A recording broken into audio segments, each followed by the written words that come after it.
مفتی طارق مسعود special. 10 محرم کو دسترخوان وسیع کرنا، یہ بڑا دلچسپ سوال ہے، اس میں میرا خیال ہے سب کو بہت زیادہ دلچسپی ہوگی۔ 10 محرم کے دن دسترخوان وسیع کرنے کی کیا فضیلت ہے، جبکہ 10 محرم کو روزہ رکھا جاتا ہے، 10 دن میں کچھ کھاتے پیتے نہیں اور افطار کے وقت 11 محرم شروع ہو جاتی ہے، تو اس حدیث پر کس طرح عمل کیا جائے گا؟ عائشہ صاحبہ نے کراچی سے پوچھا ہے۔ اچھا، بعض لوگ یہ بھی کرتے ہیں، یہ کسی نے سوال پوچھا ہے، یہ ہمارے کیمرہ مین نے ہی پوچھا ہے، نبیل بھائی نے، کہ مجھے تو یقین نہیں آ رہا کہ ایسا بھی کرتے ہیں، لیکن یہ بتا رہے ہیں کہ بہت سارے سنی حضرات یہ کرتے ہیں کہ محرم میں امام بارگاہوں میں جا کے منتیں مانتے ہیں اور پھر اگلے سال ان منتوں کو پورا بھی کر رہے ہوتے ہیں جو بھی انہوں نے منتیں مانی ہوتی ہیں۔ تو دیکھیں، یہ بھی حرام اور ناجائز عمل ہے۔ منت کے لیے کوئی دن مہینہ متعین نہیں ہے، جب چاہے جہاں چاہے منت مان سکتے ہیں۔ اور منت کی حقیقت کیا ہے کہ اس کی ورڈنگ کیا ہے، اس کے لیے کسی جگہ نہیں جانا جائز ہے، بلکہ اس کے یہ کہ جہاں بھی آپ ہیں آپ یہ الفاظ کہہ سکتے ہیں کہ اے اللہ اگر میرا یہ فلاں کام ہو گیا تو میں اتنے پیسے صدقہ کروں گا، اے اللہ اگر میرا یہ فلاں کام ہو گیا تو میں اتنے روزے رکھوں گا، اے اللہ اگر میرا مریض ٹھیک ہو گیا یا میری بیماری ٹھیک ہو گئی تو میں اتنی رکعت نماز پڑھوں گا۔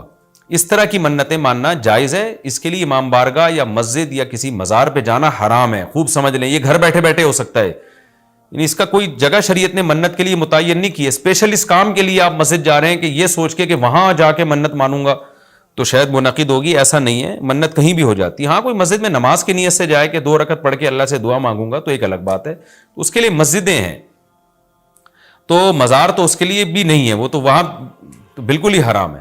تو اس لیے آپ بدعت کی تائید میں امام بارگاہ جاتے ہیں اور وہاں منتیں مانتے ہیں تو یہ حرام ہے، ناجائز ہے، اس سے منت پوری نہیں ہوگی بلکہ الٹا اللہ کی طرف سے عذاب آ سکتا ہے آپ کے اوپر، کیونکہ اللہ نے جو کام جس طرح سے بتایا اسی طرح سے ہوگا۔ تو منت کا اصل طریقہ کیا ہے کہ عبادت کی نظر، اس کو عربی میں نظر کہتے ہیں، نظر۔ تو قرآن نے کہا ہے کہ یوفون بالنذر ویخافون یوما کان شرہ مستطیرا، ہمارے نیک بندے جب کوئی نظر مانتے ہیں تو اس کو پورا کرتے ہیں، اللہ نے جب کام کر دیا تو وہ نظر پھر آپ پوری کریں۔ تو اس کا طریقہ کیا ہے کہ آپ گھر میں بیٹھیں، جہاں بھی ہیں، آپ زبان سے یہ الفاظ دہرا دیں کہ اے اللہ اگر میرے مریض کو شفا مل گئی یا میں ٹھیک ہو گیا یا میں امتحان میں پاس ہو گیا تو میں اتنے پیسے صدقہ کروں گا یا کروں گی، یا اتنی رکعت نماز پڑھوں گا یا پڑھوں گی، یا اتنے روزے رکھوں گا یا رکھوں گی۔ اس طرح کی عبادت کی نظر ہوتی ہے، اس کے علاوہ نہیں ہوتی۔ بعض لوگ یہ نظریں مان رہے ہوتے ہیں کہ میرا یہ کام ہو گیا تو داتا دربار پہ اتنی دیگیں چڑھاؤں گا، یہ نظر پوری کرنا بھی حرام ہے، کام ہو بھی جائے تو دیگیں چڑھانا جائز نہیں ہے۔ بعض لوگ یہ کہہ رہے ہوتے ہیں کہ یہ کام ہو گیا تو امام حسین کے نام کی یا غوث اعظم کی نام کی اتنی دیگیں نکالوں گا، یہ سب غلط چیزیں ہیں۔ صدقے کی نظر ہوتی ہے اللہ تیرے نام پہ میں اتنے غریبوں کو کھانا کھلاؤں گا، یہ نظریں ہوتی ہیں صدقے کی، جو اللہ کے لیے ہوتا ہے صدقہ۔ تو اس میں یہ کہ کھانا کھلانے کی، صدقہ خیرات کی نظر ہو سکتی ہے، اور عبادت کی نظر ہوتی ہے۔ یہ جو مزاروں پہ جانے کی نظر اور فلاں پہ جا پہ چڑھاؤں گا، یوں کروں گا، ایسے کروں گا، یہ جو اوٹ پٹانگ قسم کی نظریں آ رہی ہیں، یہ حرام ہیں، ناجائز ہیں، اس کی کوئی حیثیت نہیں ہے شریعت میں، ان کو پورا کرنا بھی واجب، نہ صرف یہ کہ واجب نہیں ہے بلکہ جائز ہی نہیں ہے۔ تو گھر بیٹھے بیٹھے جب چاہیں آپ نظر مان سکتے ہیں، زبان سے کہیں گے تو نظر ہوگی، دل میں نہیں ہوتی، لیکن شریعت نے منت ماننے کو بہرحال پسند نہیں کیا ہے۔ نبی صلی اللہ علیہ وسلم نے فرمایا کہ جو نظر مانتا ہے نا وہ تقدیر کو تو نہیں ٹال سکتا، اللہ اس کے ذریعے کنجوس سے پیسہ نکلوا دیتے ہیں، یعنی تقدیر میں بیماری ٹھیک ہونا ہوگی تو ہو جائے گی، کامیابی ہوگی تو ہوگی، وہ تو، لیکن کیا ہوتا ہے کہ بندہ ٹھیک ہو جاتا ہے اور جو آدمی کبھی صدقہ نہیں کرتا اس بہانے اس کی جیب سے، کنجوس کی جیب سے پیسے نکل جاتے ہیں، ویسے تو دے نہیں رہا تھا صدقہ تو اللہ نے بیماری میں ڈال دیا، چل اب منت مان تاکہ میں بیماری ٹھیک کروں اور تو اب پیسے نکال یہاں سے۔ تو کنجوسوں کے ذریعے، کنجوسوں کا پیسہ نکلوانے کے لیے یہ کام ہوتا ہے، بے نمازیوں کو نماز پڑھوانے کے لیے، جو روزہ نہیں رکھتے ان کو روزہ رکھوانے کے لیے۔ تو اس حدیث سے پتہ چلتا ہے کہ منت اور نظر کو جائز ہے لیکن پسند نہیں کیا گیا۔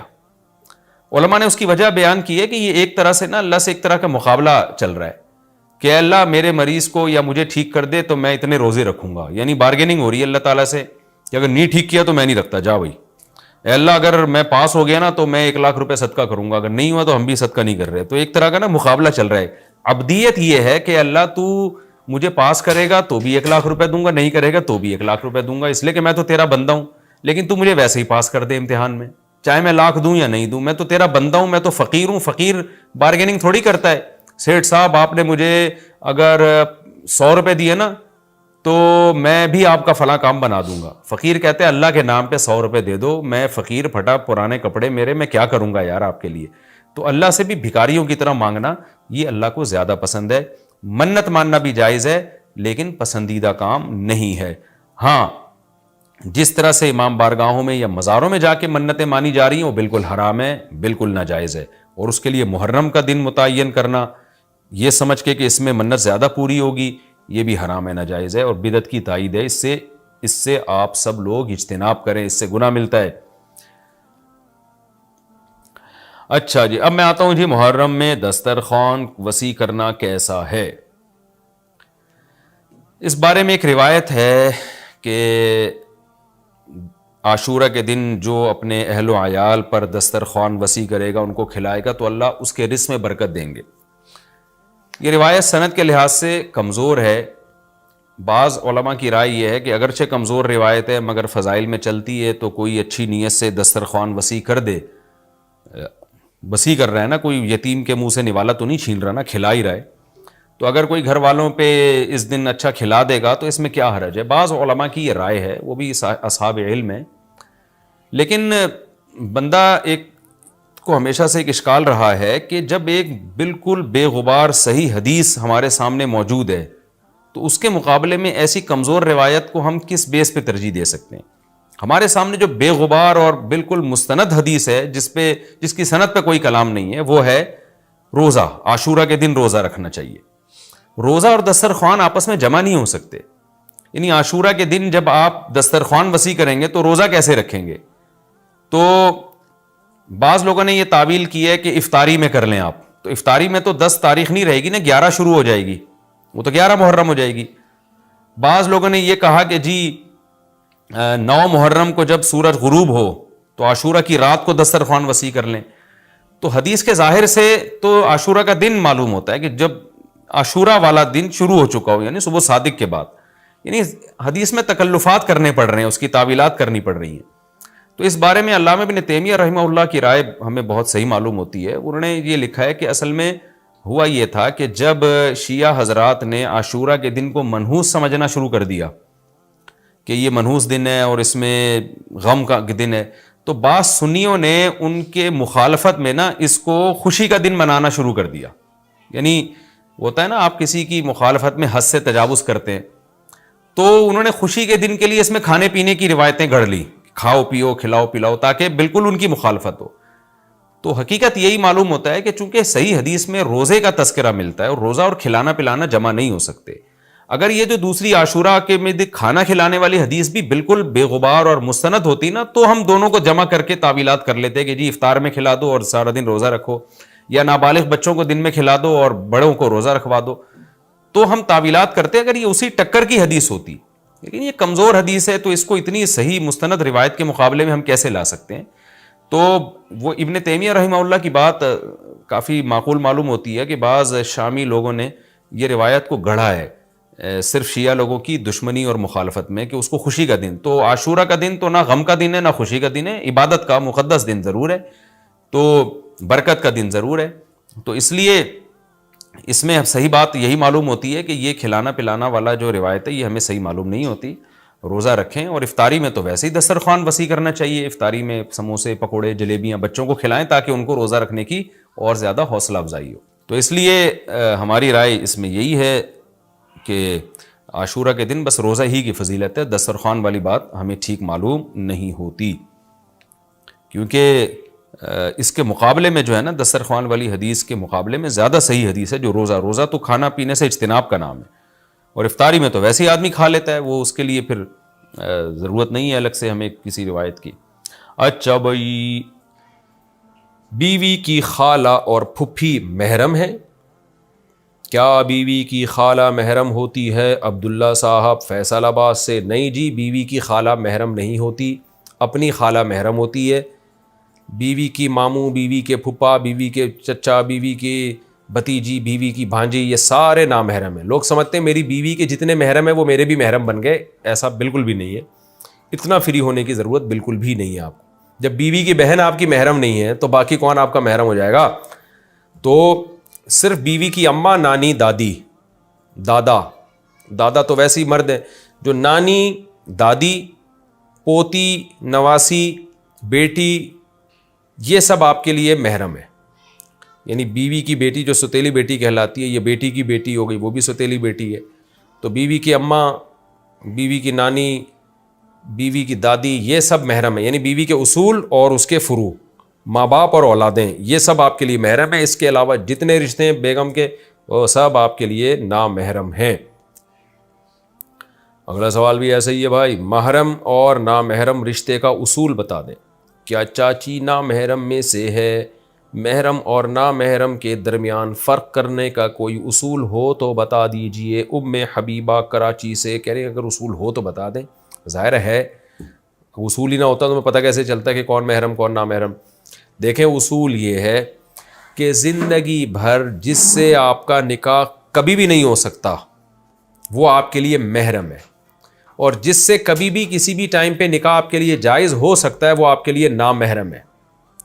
مثال کے طور پر مرد کے لیے اپنی سالی، مرد اپنی بیوی کی بہن سے نکاح نہیں کر سکتا جب تک بیوی زندہ ہے.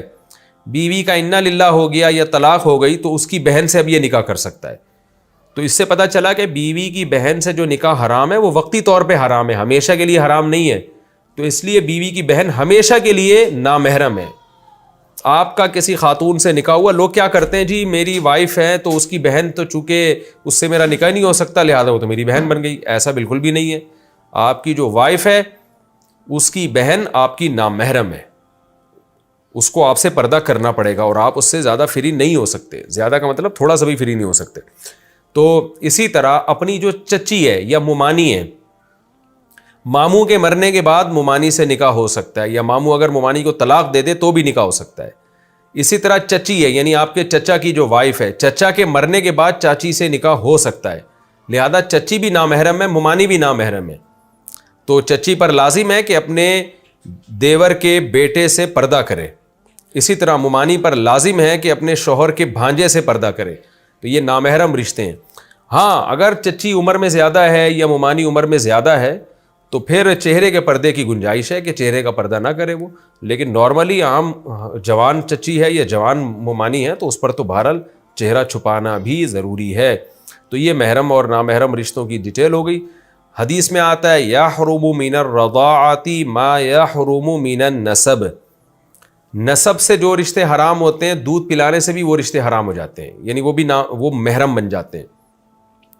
تو اگر آپ کی جیسے سگی خالہ ہے نا وہ آپ کی محرم ہے، تو اسی طرح رضائی خالہ بھی محرم ہے. کیا مطلب؟ آپ نے کسی خاتون کا دودھ پیا تو وہ خاتون آپ کی اماں بن گئی، اس کی بہن آپ کی خالہ بن گئی اور اس کی اماں آپ کی نانی بن گئی. اسی طرح یعنی آپ نے دودھ پیا کسی خاتون کا تو اس خاتون کے شوہر آپ کے ابا بن گئے اور شوہر کی بہن آپ کی رضائی پھپھی بن گئی، تو اس سے بھی پردہ نہیں ہے. تو یہ ڈیٹیل تھی محرم اور نامحرم کی. فہد صاحب نے کراچی سے پوچھا ہے کہ مفتی صاحب آج 14 اگست کی رات ہے، 2022 14 اگست، تو نوجوان لڑکے لڑکیاں مکس گیدرنگ کرتے ہیں، میوزک چلتا ہے، ڈانس کرتے ہیں. یہ تو ان کا سوال ہے لیکن میں اپنی طرف سے بھی ایڈ کر دیتا ہوں. اس میں فائرنگ ہوتی ہے اور خوب ہلہ گلہ ہوتا ہے.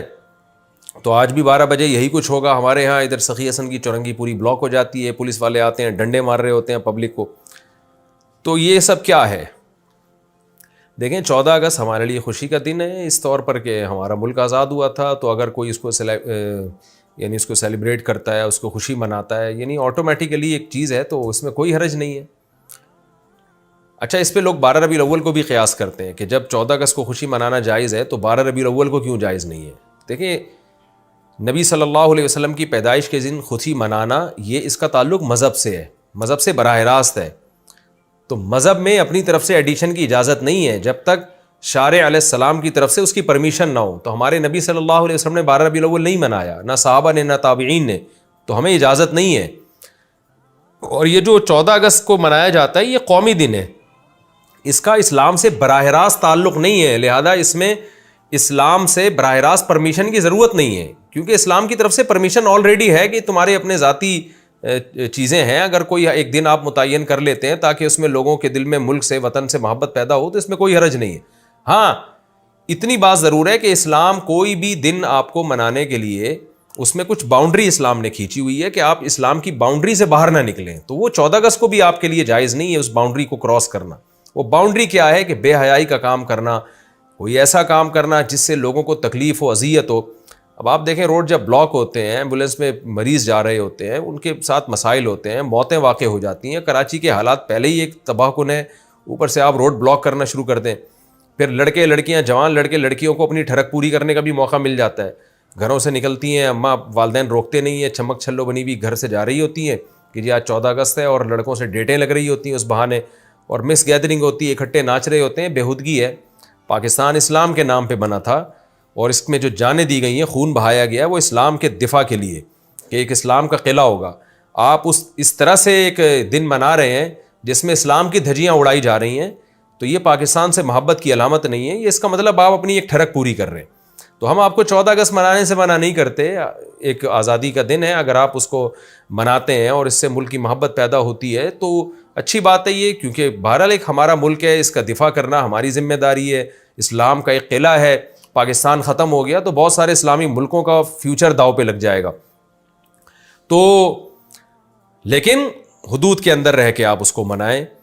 بہت دفعہ ایسا ہوتا ہے فائرنگ سے لوگ مر جاتے ہیں، ایسے بہت سے واقعات سامنے آئے ہیں، تو کوئی بھی اللیگل کام نہ کریں، غیر قانونی کام نہ کریں، اور غیر قانونی چاہے ملکی لحاظ سے ہو چاہے اسلام کے لحاظ سے ہو۔ مجھے یاد ہے ایک دفعہ 14 اگست پہ زلزلہ آیا تھا رات 12 بجے، ٹھیک 12 بجے زلزلہ آیا تھا، چند سال پہلے کی بات ہے۔ اطلاع ملی تھی کہ ہاکس بے کی طرف اور سی وی یو کی طرف لڑکے لڑکیاں شراب پی رہے ہیں، اور جیسے ہی 14 اگست یعنی 12 بجے ہیں تو لڑکے لڑکیوں نے شراب کباب اور ناچ گانے شروع کیے۔ ٹھیک 12 بجے ایسے کراچی کی زمین یوں ہلی تھی، تو شاید اللہ کا عذاب ہو، یہ اللہ نے تنبیہ کی ہو کہ کچھ عقل کے ناخن لو۔ دیکھیں ہم غیر مسلموں پر اپنے آپ کو قیاس نہیں کر سکتے۔ لوگ کہتے ہیں غیر مسلم تو شرابیں پیتے ہیں، نائٹ کلب میں ناچتے ہیں، زنا کرتے ہیں، انہیں کچھ بھی نہیں ہوتا، انہیں کچھ بھی نہیں ہوگا، ان کے لیے اللہ نے آخرت میں سزا رکھی ہے۔ ہم مسلم ہیں، ایک مسلم کنٹری ہے، ہم اگر حدود کو کراس کریں گے تو بہت کچھ ہو سکتا ہے۔ رسول اللہ صلی اللہ علیہ وسلم نے فرمایا میری امت میں جو آخر میں لوگ آئیں گے قرب قیامت میں، ان میں ناچ گانے موسیقی کے آلات عام ہو جائیں گے اور شرابیں پی جائیں گی، تو فیکون فیہم خسف و مسخ او کما قال صلی اللہ علیہ وسلم، فرمایا اللہ شکلیں بھی مسخ کرے گا، لوگوں کی شکلیں تبدیل کر دے گا، بگاڑ دے گا اللہ لوگوں کی شکلیں، اور زمین میں دھنسنے کے واقعات بھی ہوں گے۔ تو یہ نبی نے اپنی امت کے بارے میں فرمایا، غیر مسلموں کے بارے میں نہیں فرمایا، وہ تو مانتے ہی نہیں اسلام کو۔ تو مسلمان جب یہ حرکتیں کرتا ہے تو اس میں اس کو اللہ کے عذاب سے ڈرنا چاہیے۔ تو نبی صلی اللہ علیہ وسلم نے ڈرایا ہمیں کہ جب یہ موسیقی کے آلات اور ناچ گانے اور شرابیں پی جائیں گی، جب یہ چیزیں عام ہو جائیں گی تو پھر عذاب کا انتظار کرو۔ اس امت میں ایسا ہوگا، غیر مسلموں کے بارے میں نہیں کہا آپ صلی اللہ علیہ وسلم نے۔ بنی اسرائیل میں بھی دیکھیں جو مسلم تھے نا، انہیں اللہ نے منع کیا ہفتے کے دن شکار مت کرو، انہوں نے پھر بھی شکار کیا، تو قرآن میں کیا ہے؟ قلنا لہم کونوا قردۃ خاسئین، ان کی شکلیں بندر خنزیر کی بن گئی۔ حالانکہ فرعونی جو تھے ان کی شکلیں مسخ نہیں ہوئی تھیں، ان کے بعد بھی جو غیر مسلم آئے ان کی شکلیں مسخ نہیں ہوئی۔ مسخ کس کی شکلیں ہوئی ہیں، خراب کس کی ہوئی ہیں؟ جو کلمہ پڑھتے تھے، بنی اسرائیل جو حضرت موسیٰ پہ ایمان لائے ہوئے تھے، ان لوگوں کے ساتھ عذاب آیا۔ تو اس سے پتہ چلتا ہے کہ جب کلمہ گو مسلمان یا مسلمان مرد یا عورت وہ جب کھلے عام اس طرح سے گناہ کرتا ہے، اس پر دنیا میں عذاب آنے کا خطرہ ہے۔ کافر پر عام طور پر دنیا میں عذاب نہیں آتا۔ تو ہم ایک اسلامی کنٹری میں رہتے ہیں، اس طرح 14 اگست کے نام پہ شرابیں پینا، لڑکے لڑکیوں کا مکس گیدرنگ کر کے ڈانس کرنا، اور جو کچھ بےہودگی اور بدتمیزی اور ایک طوفان بدتمیزی کا ماحول بنا ہوا ہوتا ہے، یہ اللہ کے غضب کو دعوت دینے والی بات ہے۔ دنیا میں نہیں بھی آیا تو آخرت میں تو آئے گا۔ تو ہم اپنے ملک سے محبت کرتے ہیں، اور محبت کا تقاضا ہے کہ ہم اپنے ملک کو اسلام کی طرف لے کر آئیں گے انشاءاللہ، ایسے حکمرانوں کو لائیں گے جو اسلام سے محبت کریں گے۔ تو آپ 14 اگست کو اس طرح سے ہرگز نہ منائیں کہ پاکستان کا اسلامی تشخص مجروح ہونا شروع ہو جائے، ہندو مذاق اڑائے کہ یہ دیکھو یہ اسلام کے نام پہ ملک بنا تھا، ہم میں اور ان میں کوئی فرق نہیں ہے، ہم سے اچھا ڈانس یہ کر لیتے ہیں 14 اگست کو، ہندو ہمیں یہ تانا نہ دے۔ تو ہم سے زیادہ کپڑے ان کے اترنا شروع ہو گئے ان کی عورتوں کے جسم سے. تو یہ ہمیں اگر ہندو تانا دے گا تو آپ کے پاس کیا منہ رہ جائے گا ہندو کو یہ بتانے کے لیے کہ ہم نے اسلام کے نام پہ بنا. اور یہ دے رہے ہوتے ہیں تانا, میں کمنٹس میں دیکھ رہا ہوتا ہوں, ہندو یہ طنز کر رہے ہوتے ہیں کہ تم نے ہندوستان کو توڑا اسلام کے نام پہ اور تمہارے اپنے ملک میں کیا ہو رہا ہے. تو یہ ہماری بین الاقوامی ذلت بھی ہے, اللہ کی نظر میں بھی ہم ذلیل و رسوا ہوں گے. تو اس لیے آپ 14 اگست ضرور منائیں, لیکن ان حدود کے اندر اپنے کلچر کو دیکھتے ہوئے, اسلام کو دیکھتے ہوئے, اور اس بات سے بچتے ہوئے کہ کہیں اللہ کا قہر اور غضب ہم پہ نہ آ جائے.